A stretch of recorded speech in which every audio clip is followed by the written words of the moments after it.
I'm going to talk about the news media today.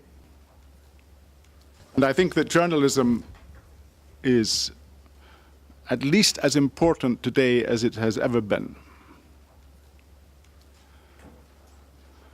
Perhaps more important. When journalism began about 400 years ago, 4 centuries ago, and it began in part because of technology, because of printing. Printing had been discovered the previous century, but it became available in much of Europe in the 17th century, in the 1600s, and then began the printing of the first newspapers, news sheets, something like this, a sheet of paper, perhaps on both sides, printed with news, opinion, advertisements, illustrations. And it began to inform people, especially people who were doing business, people in trade. Those of you who know Shakespeare and know one of his plays, The Merchant of Venice, will know that one of the main characters in The Merchant of Venice, Shylock, asks, what news today on the Rialto? On the Rialto in Venice, where in these days trade was going on, where merchants and traders and moneylenders came to discover what trade was happening, what ships were coming in, what cargoes they were carrying. And newspapers began in places like that. In fact, the word gazette, the Russian word gazeta, comes from a gazeta, which was a Venetian coin, a coin of Venice, a small coin, which paid for a newspaper. And so the word has come down to us in English gazette, in Russian gazeta. And they had to be accurate because the people in business wanted to know exactly what was happening, how much things were worth, when they would be coming in. So that was one part of the beginning of newspapers and of journalism. Accurate information about business. At the same time, more or less, the state in the various states of the world became interested in printing newspapers because they understood that newspapers, news, journalism, was part of controlling the population, of telling people what they wanted them to know, what they wanted them to know about state business, about foreign affairs, about the king or the prince. A way of informing people that the state was doing certain things which were good for them or which they must obey. It was a way of control. And as we know, controlling the news media is still a way of the state exercising control, telling the populations what they want the population to know. So the second element of journalism when it began was the state creating journalism to tell people the kind of news they thought they should know. At that time, in the middle of the 1600s, the English poet John Milton, a very famous poet, a Puritan himself, who wrote a very famous poem called Paradise Lost, wrote an essay, a pamphlet called Areopagitica. And Areopagitica argued that there should be freedom to publish different opinions. there should be no censorship. That people who thought different things should be free to write different things and to publish and to speak, even if it went against what the authorities wished them to say. And in Sweden, they actually passed a law in 1766 that citizens have the right to look at state documents, so that state documents should no longer be a secret of the state, but should be open to anyone who wished to read them. So there was the third element, which was freedom of the press to print opinions which were different, clashing different opinions, opinions which were opposed to the ruling group, the king, the prince, whoever it was. And finally, journalists became more powerful. Journalists were usually working alone, or they were often printers, and they became aware that they could make money, quite good money, out of writing news. And they also became aware, or some of them did, that you could make most money by writing news that wasn't true, because they began to understand that people liked certain kinds of news. They liked news about strange things happening in foreign lands. They liked news which said that their enemies were horrible. They liked news which made them happy. All of these different demands that the public made could not always be served by writing the truth. So people made them up. Writers made them up. So fake news, which has become a large issue in our days, is quite old. A lot of what was written 400 years ago, 300 years ago, was fake because it was done by journalists who gave people what they wanted to read and who knew that if they wrote about a two-headed man in China and they wrote it in France, nobody was going to know, because nobody was going to go to China to check. So there you had four different kinds of journalism. There was the need for people who were involved in business to get accurate information so they could judge what to invest in, what to trade, what to offer people. The state wanted control and therefore tried to control the press either by publishing it or by censoring it. Reformers, people who were opposed to government, wanted freedom to oppose, to write, and to debate.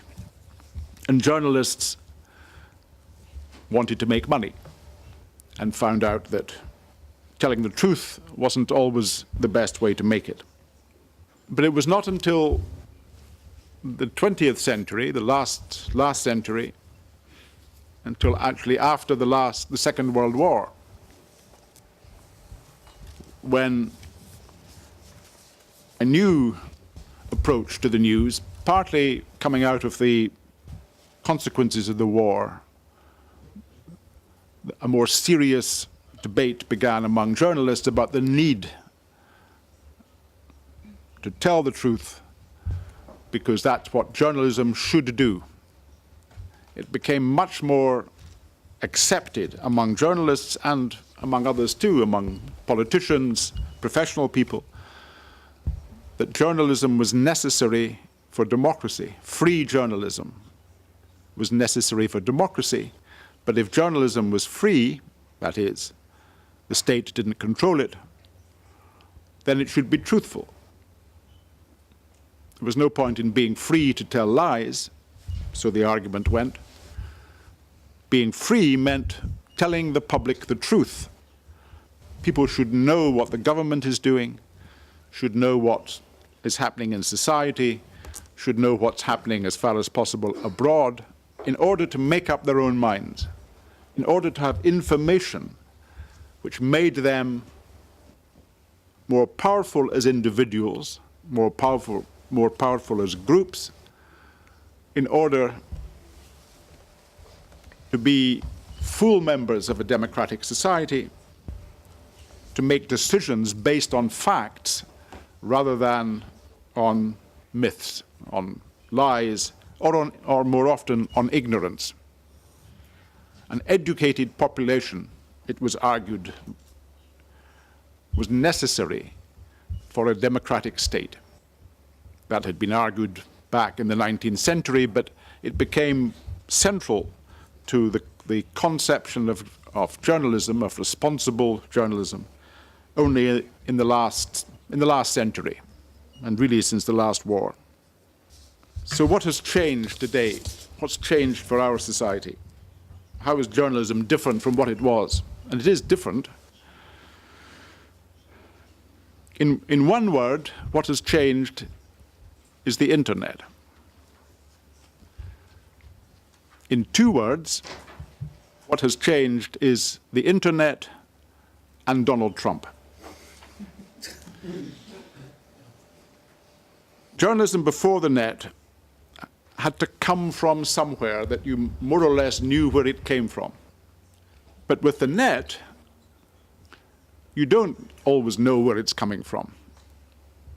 There was a famous cartoon in the New Yorker of about 20 years ago when the internet was just becoming more popular and more people had it.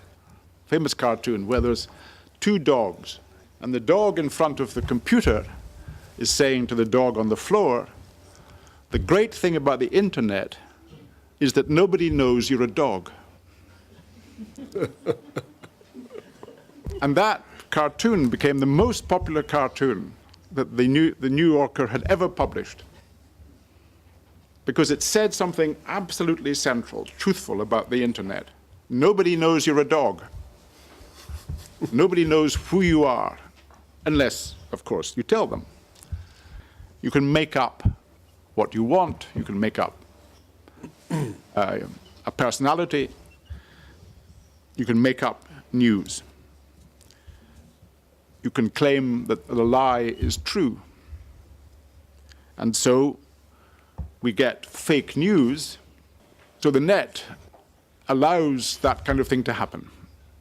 It allows people to be anonymous. It allows people to make up fake stories. It allows people to do fake news. And it allows the creation of images much more than before. Much, much more than before, because everybody can do it. Before newspapers and TV channels had to have powerful, big corporations, rich individuals, to buy them, to own them, to run them. Now, all of us can do it. Mostly, nobody cares, because we have maybe 2 or 3 followers. But sometimes people have hundreds, thousands, millions even, from nothing, because you just happen to hit something that people like, and they go back and back. So Donald Trump. The US election gave the phenomenon of fake a huge boost. One, because it became clear when Donald Trump was running for the presidency that he didn't really care very much if what he said was true. It did so for many reasons, but one of the major reasons, it's thought, was that Donald Trump understood in a way that others had not, that what at least a large part of the electorate wanted, perhaps a larger part than before in the United States, what they wanted was not the facts, because facts are very often very boring, as most of you will know. To understand something complicated takes a lot of work and can be tedious. But to get something which you know about already and something which gives you pleasure is much easier. You like it more. You tend to go to what gives you pleasure. We all do. Donald Trump understood that.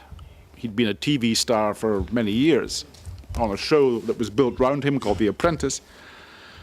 And he knew that what he should appeal to was not to people's rational side, but to their emotions. What do people like to hear? And one of the things that they liked to hear was that Hillary Clinton, who was his opponent, the Democratic candidate for the presidency, was a terrible woman, was lying woman. This is how he operates. This is the new media political space. It's not about facts. It's about emotion and who can generate an emotional following. Hillary Clinton, who was very rational, very much based, a great policy, somebody who knew policy backwards, who had been in politics for 30, 40 years, and who knew what she thought, knew about foreign affairs, knew about domestic affairs, knew about the economy, and so on. That's how she spoke. She spoke about reforms, what needed to be done, so on. Donald Trump actually didn't know much about that and didn't bother to find out, but he knew how to grab emotion. He knew what was in, not so much in his own heart, but in others' hearts. And at the same time, in kind of response to that, a whole new industry began of creating fake news.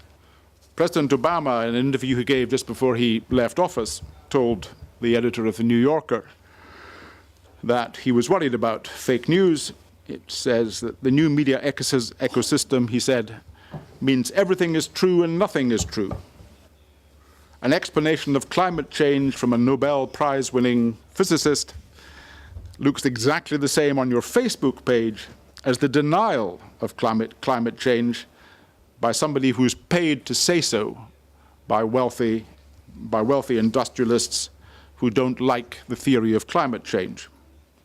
The capacity to disseminate misinformation, wild conspiracy theories, to paint the opposition in wildly negative light without any rebuttal, that is accelerated in ways that sharply polarize the electorate and make it very difficult to have a common conversation.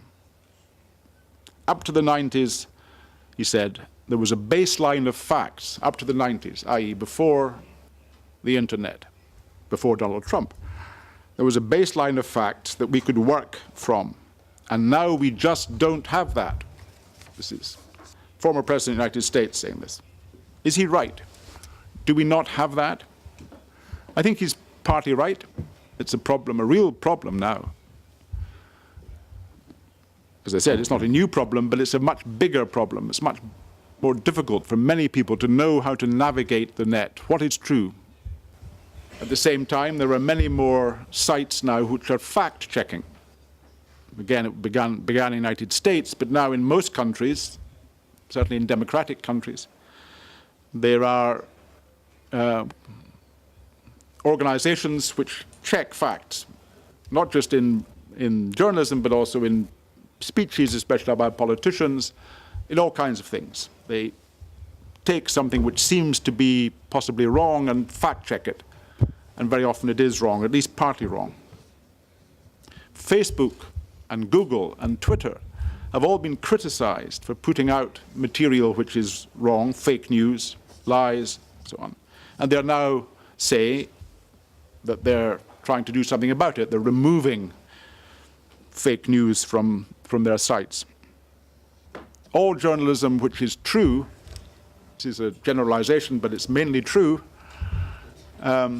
all journalism which establishes the facts needs money, because establishing the facts, as those of you who are journalists will know, takes time, takes money, takes a lot of effort.